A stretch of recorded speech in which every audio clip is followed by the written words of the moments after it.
How's it going, everybody? Welcome back to the channel. My name is Mark and I'm here today to share with you my personal experience in finance and help you master your wealth. So it's that time of the month again. We're going to get into my top 3 stock picks for November. This again is my most watched and liked video each month, so don't forget to smash the like button to help me with that YouTube algorithm. Before we jump into my picks for this month, I want to quickly outline or summarize what we picked last month and how it did. So I already have those up on the board here. You can see we have Waste Management, which gave you a return of negative 2.7%, McDonald's a return of negative 7.09%, and gold for a return of 4.5%. So overall, not the best month, a total equal rated return of minus 1.76%. I'm going to do this video a little bit differently than the last 2 months. I'm not going to go super in depth on the company financials. I'm basically going to give you my top 3 reasons why I'm recommending the stock and my top 3 reasons why you would avoid this stock. A segment I like to call Bulls Say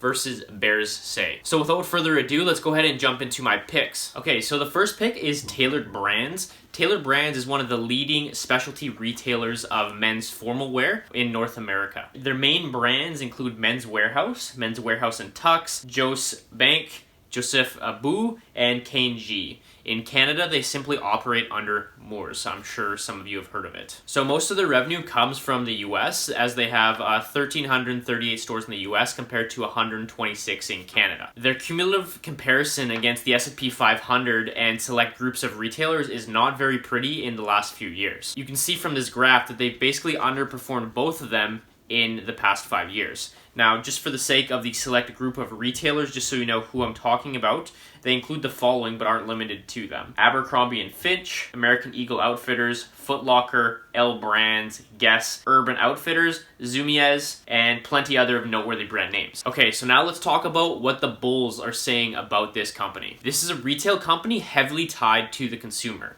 and consumer confidence is near an all-time high, as you can see from this graph right here. What consumer confidence means is it's basically your average person and how they feel about their general financial situation, as well as the near and long-term financial situation of the economy. So you can see it's near all-time highs, sitting at about 95.2 here. It hit over 100 a couple of months ago, and it was also well over 100 near the tech boom in the early 2000s. It's been going nowhere but up since the financial crisis in 2008. And the consumer remains the bedrock of the American and Canadian economies. Now, how I heard about this company was through a bunch of different headlines coming from Michael Burry. For those of you who don't know Michael Burry, he was in The Big Short, and he was one of the first guys to accurately predict the financial crisis in 2008. So basically, the articles that have been coming out about this is Michael Burry is back in the game, and he's basically a major shareholder of Tailored Brands, owning hundreds of millions in this stock. So he recently wrote them an open letter asking them to pay down their debt and outlining a plan for them to do so, basically by reducing their dividends and allocating that excess cash to pay down debt. In 2014, this company was near its all-time high, and what they did is they issued billions of dollars worth of debt, okay? And that's been a huge burden on them since that point, which is kind of the reason of the underperformance of the stock. So it's down 92% from their all-time high in summer of 2015 and down 65% year to date. For that reason alone, there's likely some value to be had here, assuming they're not going to go bankrupt and they have an ability to pay down their debt. So again, let's go over these points. Consumer confidence is high. Michael Burry has outlined a plan for them to reduce their debt, and they're also in one of the lowest points ever of their valuation. Now let's talk about what the bears are saying. Obviously, what they're saying is that the debt load is too high. In 2014, they issued tons of debt, again, near that all-time high that they were at in between 2014 and 2015. They issued $1 billion worth of debt, hoping that they could grow through acquisitions and just reinvest into their company to find new and existing and get their existing customers to come back. Now, obviously, when you issue debt, it's risk of permanent capital loss. Now, this has been a huge burden for the company as their net income has dwindled significantly since 2015. It's also important to note that this debt load has barely been reduced in the last 5 years since they issued it, with many of the maturities coming within the next 5 years. Okay, the second point is the retail apocalypse. I'm sure some of you have heard of this as well. So as consumers are increasingly converting to online shoppers, we're seeing retail locations shut down completely. Now, in the States, there's been over 8,600 foreclosures this year. I have a list of a few of them here. So Payless Shoe Source is closing 2,500 stores. Gymboree is closing 805 stores. Dress Barn is closing 650 stores. Charlotte Russe 520, Fred's 520, Family Dollar 390, etc., etc., etc. So over 8,600 foreclosures on retail locations. Not a good sign for in-person locations, which Tailored Brands has heavy exposure to. So the third point is their declining revenues and cash flow from operations. This is obviously due to the debt load that they issued a few years ago, and now that they're forced to pay it back, it's left their bottom line very thin, and honestly not giving them much hopes of ever recovering. So if they're not able to pay their debt off, there really isn't any value here, and there is a chance that this company goes bankrupt. So my overall opinion, this is a risky stock with lots of volatility. In order for there to be value, their debt needs to get paid off. I'm confident that they're at least moving in the right direction, with Michael Burry writing them an open letter that the public was able to read on how they should be reducing their dividend and using that excess cash to pay towards this debt load.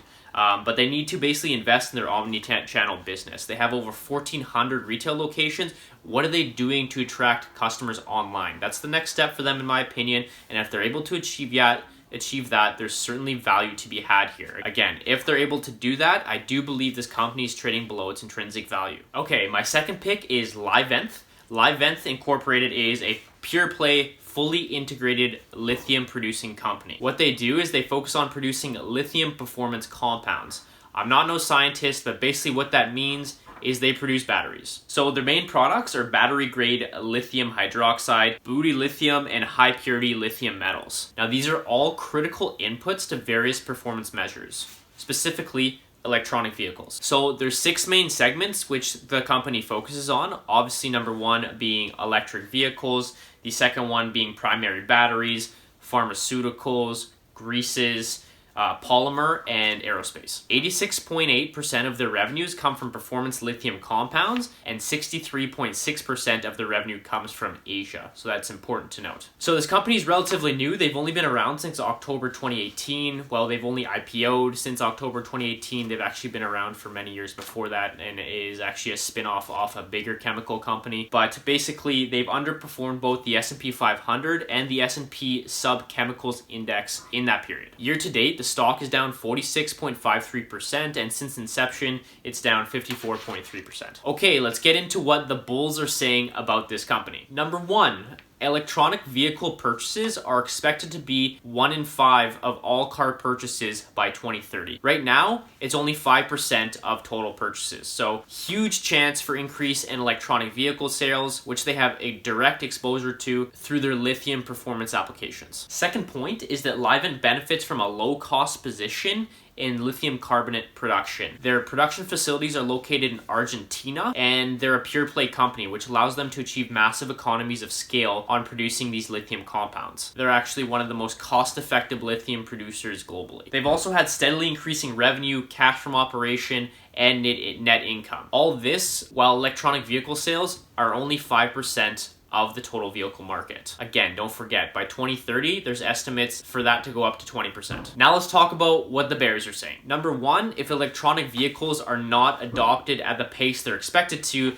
lithium prices could suffer and adversely affect their business. Livent has also had very aggressive capex numbers in the past couple years, which could negatively affect their business and hurt their overall financial position. CapEx is capital expenditures. Also, since they produce in Argentina, this heightens their political risk or their geopolitical risk for increased taxes paid on their sales, as well as royalties from foreign government. This could adversely affect their operations and hurt their margins in general, even if the electronic vehicle sales market is increasing. So overall, this is another risky pick, but can have tremendous upside if they can capitalize on the electronic vehicle sales growth. If you're a believer in electronic vehicles and their place in the economy, this is a great way to get indirect exposure without investing in companies such as Tesla. That being said, this company is relatively new. They're a spin-off off a larger chemical company, and they really have limited proven results. But it's important to note they're trading near the bottom of their 52-week range. Okay, let's go ahead and get into the last pick. Okay, so my last pick is Boeing. I'm sure a lot of you have heard of it, and this is one of my safer picks of the video. So Boeing is one of the largest aerospace producers and largest supplier of commercial airplanes to the world. It is one of the largest exporters in the US, and it sells to foreign commercial and government customers in over 150 different countries. They employ more than 150,000 people and have earnings from operations over $10 billion.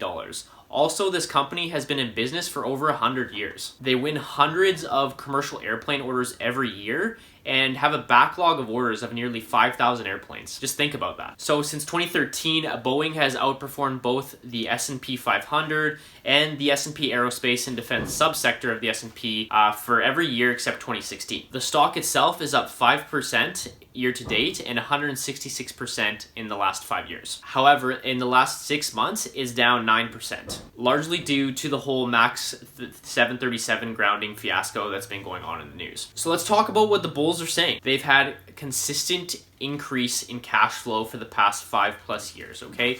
That's increasing revenues, that's increasing cash flow from operations, that's increasing net income. All their cash flows have been steadily increasing for years. They have a strong backlog of orders and are a clear leader in the aerospace industry. Now, I'm sure again, all you know, Boeing is the producer of the Boeing MAX 737 plane, which tragically crashed and killed hundreds of people a few months ago. The plane has since been grounded and Boeing has lost out on billions of dollars of revenue. So since the MAX 737s have been grounded, the Boeing stock actually hasn't declined as much as some people might have expected. It's been sitting between $340 and $390. The largest purchaser of these airplanes, Southwest Airlines, expects them to be back up and running by February 2020, while some European regulators are estimating spring 2020. Another thing that a bull might say is that they've been through the worst of their times. Moving forward, management is going to be extra cautious on safety features and safety checks and everything of those sorts. Recently, one of their board members went to Congress to testify and was absolutely grilled on how much he's being paid and why he hid the issues in the safety checks in order to make profits. So basically what I'm trying to say is that the worst of their days are likely behind them, and that's likely what a bull would say. So now let's go ahead and talk about what the bears are saying. So there's still obviously plenty of concern, plenty of safety concern over these airplanes, which may cause consumers to avoid flying on these type of planes, or might have airlines avoid using these planes altogether, which could significantly hurt Boeing's reputation. There's actually no guarantee that this plane will fly ever again. Now, the CEO intentionally hid the safety lapses for profits. Now, what's stopping them from doing that again? Really nothing. This blip might really be a permanent stain on Boeing's reputation for decades. As they're one of the major exporters in the US, any roadblocks that they face can adversely hurt the economy. They're one of the largest employers and also one of the largest exporters. So whenever Boeing's operations might slow down, the overall economy might actually slow down in the States and ultimately hurt consumer sentiment. So my overall opinion, this is a much safer pick with a limited upside,